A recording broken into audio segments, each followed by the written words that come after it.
Hey everybody, this is Perch. All the news and the excitement and the commentary and everything else about this John Kent is bisexual character thing. It's interesting because in many ways John Kent is a blank slate, and particularly in this older version. How often? I mean, how long has the character even been around here? He's been really active for about 5 years, and as an adult, like 2 years. Like there's very little to go with when it comes to John Kent. So if they're going to reveal that he's suddenly bisexual, I mean, I don't know. That doesn't seem like the weirdest thing. It's not like taking a character that's got 20 years of backstory and history and suddenly making this change. But there is one part of, as I look at the solicitations and the other pieces here, one of the things that does kind of irk me a little bit is this cover that's coming up. And it bothers me a lot more, honestly, than any kind of reveal of him being bisexual. I mean, the bisexual thing ultimately is going to play out either enjoyable or stupid, depending on the storylines that get created. But if Tom Taylor's able to put out some good stories and make some kind of crazy good plots out of it, then I think people will be happy. Ultimately, the anger over all this will have disappeared, and we'll feel differently about it, I think is in my mind. But there's cover that shows him doing the protests, standing out on some kind of dock, and there's a bunch of octopus arms behind him, and he's holding a sign, and they're basically protesting for climate change. That to me is far dumber for the character than any reveal of his sexuality. Again, he's somewhat of a blank slate in terms of his personality. If you're able to do a good story that makes sense with all this, that's fine. But the fact that he's out there protesting with a sign comes across as dumber, and to me it indicates a different kind of a different situation here, which is once upon a time back in the 70s. There was this idea that Marvel Comics was very successful because it was the world outside your window, that it was relatable. So I was looking at a bunch of those old interviews where this was being said, and there was a line by Stan Lee that really caught me, where he said, "We work to make the environments, the worlds that our characters play in, as relatable as possible. We want you to recognize kind of your world, your environment, those situations." He kept using the word situations over and over again. And why I found that interesting is because today they talk about making the characters relatable. The characters need to feel like I can see myself in a character. And even the reveal of John Kent as bisexual, this was heavily used. These characters have to be relatable. These characters have to be ones that are that we can see ourselves in. I'm not sure that's the case. I'm thinking back in all the times that I worked in the comic store, ran the comic store, talked to customers and everything else, the amount of times that people would say, "I see myself in this character looks like me, is like me," that wasn't ever really what people said. Instead, it was much more, I've been in that situation. I've had that thing happen, or this I feel I can relate to that character, not that character is me. It's very subtle, but I think it's very significant what's going on there.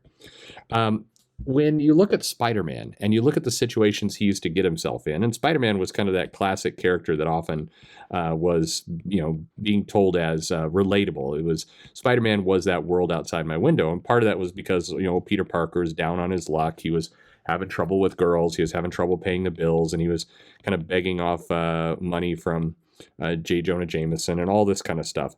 That was the relatable part. The fact that Peter Parker had spider powers, I mean, he's fighting these crazy costumed villains constantly. The fact that he's, has web shooters that can help him swing across. He has super strength. He can stick to walls. Those things aren't relatable.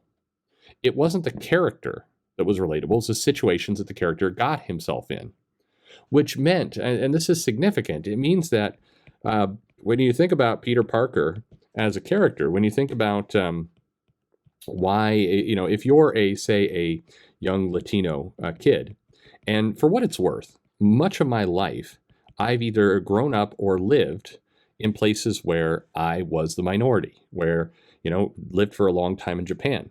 I was one out of 100,000 was white. There were many days, particularly when I was up in Osaka and other places working, where I didn't see another white person the entire day, and it didn't bother me. But that's was pretty normal when I was a kid in parts of where I grew up. It was a heavy Latino population. I was definitely the minority there. Now, what's interesting about that is it's not like the character when it came time for Halloween, plenty of students would dress up like Indiana Jones or like Superman or like Spider-Man or other characters, and nobody was going over to them saying, "You can't do this. You're not white." Nobody said that. That was never a topic of conversation. I mean, frankly, if a kid had come up, if one of the few white kids in the class had come up and said, Superman's white, you can't dress up like Superman, that kid would have got pushed, punched right in the mush. I mean, that wouldn't have flown. But today there's an obsession around, we have to have the characters look, we have to have the characters visually be recognizable to all these, this different diverse types. But simultaneously, we've been taking away some of the situations that people could relate to.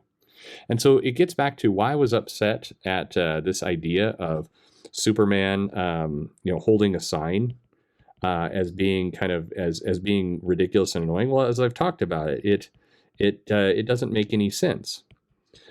Superman could fly up to glacier areas and help restore it with his breath. He could do this in about 10 minutes.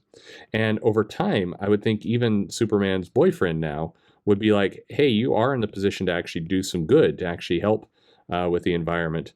What gives with this, why are you walking around with a protest sign when you could just take care of some of this stuff? If there's an evil corporation we're protesting that's, hurting the environment, can't Superman just, pick it up and toss it into space? I mean, he could, right?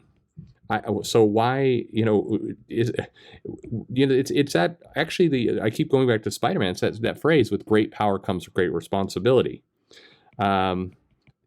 If you have the power to actually solve some of these problems, then you are actually, I think, more complicit of standing by and doing nothing, or doing stupid performative things, which is why this protest cover irks me far more than any kind of twist on him being bisexual. It comes across as ridiculous for the character. It comes across as a situation that is unrelatable. You may say, well, wait a minute, but people do protest, and that's, they're trying to have the character in that situation. Yeah, but it's not a relatable situation for what we know about the character. A lot of people dream of being heroes. A lot of people dream about this idea of, basically being able to go in and solve problems. That if you had the power to actually go and have a fight and stop an evil corporation that was clearly hurting things, I mean, people would do it.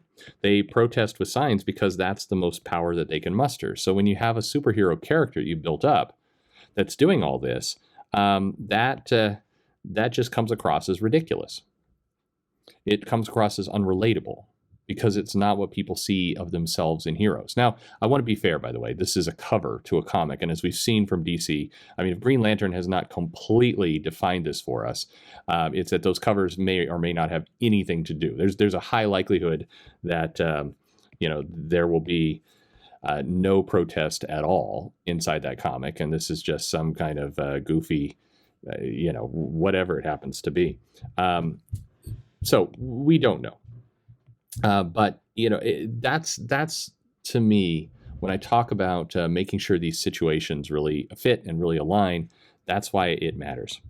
By the way, I'm trying this thing out with just doodling here on a piece of paper. This is, as I've said before, and as others have said, I believe for me, I am not an artist by any stretch of the imagination, but this is just something quick. It's going to be tough I want to do more of this as a way to kind of, do some interesting art and put this together. But it's hard to talk and draw at the same time like this. I'm not comfortable with it. So there's a lot more stammering, a lot more us in this video. So sorry about that. Just trying something new, doing a little time lapse. For all I know, I'm recording this right now, and it won't even it won't even function. So you'll get to this part of the video and you'll have been seeing a dumb still screen all this time, and it actually will make no sense at all what I'm saying right now. But anyway, if you like it, I'll do more of this. It's kind of fun to kind of experiment and do some different things, and that's what I'm doing. So there you go. But anyway, the key message here is stop trying to make the characters relatable. Go back to making the situations relatable, and everything will work itself out. If you made Spider-Man relatable, you would have never gone down the path of giving him the powers he had, and everything else. You would have been constantly been toying with it. I'd also argue, by the way, the fact that Miles Morales did get popular has a lot more to do with the fact that his personality was kind of cool, and he was in situations that were different that we hadn't seen from Peter Parker, and it was portraying a different world. It had absolutely nothing to do with the fact of his race. It was the fact that it was a young, new kind of take, and interesting situations erupted from it, and that's what actually worked out. So that to me, that's my opinion. That's why I think you see some things work and some things don't. Is the situation, is the environment, is that kind of stuff around the character interesting or not? Who knows? Anyway, thanks for here watching me doodle, and let me know your thoughts in the comments below. And thanks for listening.